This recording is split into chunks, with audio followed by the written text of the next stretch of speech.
Hello, good morning! Welcome back to my channel, Tax Tutorials for MSME.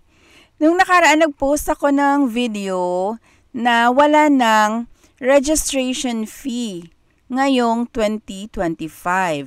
Yan po ay nagsimula noong effectivity ng RA 11976, Ease of Paying Taxes Act, na naging effective January 22, 2024.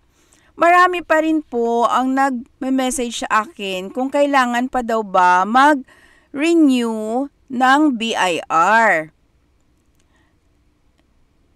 So, i-clarify ko lang dahil wala na nga po tayong babayaran na annual registration fee na 500 pesos annually sa BIR, hindi na po natin kailangang mag-file ng BIR Form 0605.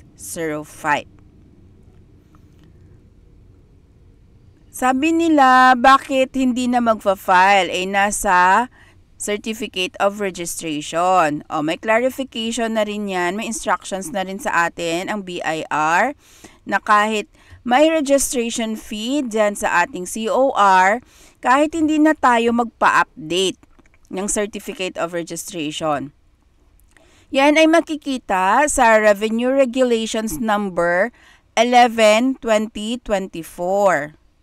Yung sa Section 8, Transitory Provisions. Certificate of Registration or COR reflecting the registration fee.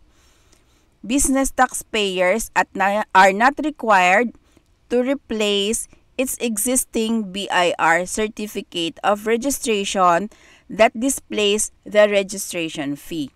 The COR shall retain its validity although the registration fee is shown therein, and taxpayers are no longer required to pay the annual registration fee.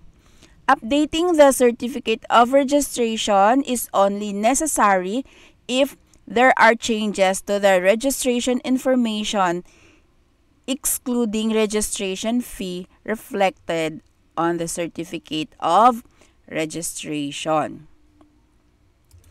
So, itong aking Certificate of Registration ay valid pa rin ito kahit merong nakalagay na registration fee. Hindi ko na kailangang pumunta sa BIR para mag-request ng replacement of Certificate of Registration.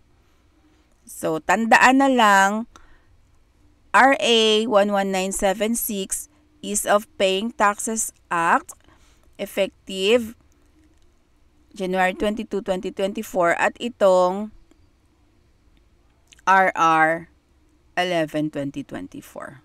Okay guys, please like and share my video. Sa mga hindi pa po nakasubscribe, paki-subscribe po sa aking channel para po ma-notify kayo kapag may bago po akong uploaded videos. Thank you so much. Bye!